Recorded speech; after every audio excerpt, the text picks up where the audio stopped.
Nakikiusap ngayon ng pamilya ni Claudine Ko na tigilan na umano ang pambabatikos sa social media influencer at anak ng DPWH contractor na si Christopher Ko.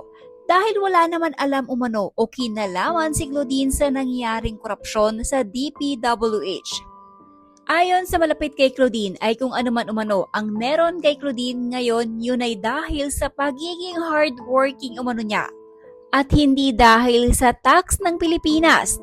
Dagdag pa ng malapit kay Claudine ay hindi umano kayang gumawa ng ibinibintang sa kanya si Claudine dahil sa pagkakakilala umano nila ay may mabuting puso ito. Kaya naman sana daw tigilan na ang pangbabatikos sa kanya dahil dumaranas na umano ng depresyon si Claudine Ko. Guys, please let's spare Claudine. She doesn't know nor is she involved in this ghost project. She's innocent and such a beautiful soul to be dragged into this issue.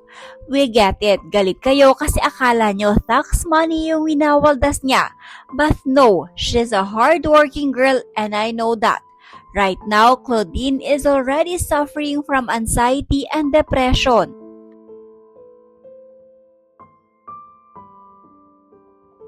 Samantala, hindi pa man naumpisahan ng investigasyon kaugnay sa kung saan napunta ang flood control project ng DPWH contractor ay tila madadagdagan ang issue na pinupukol sa pamilya ni Claudine Ko.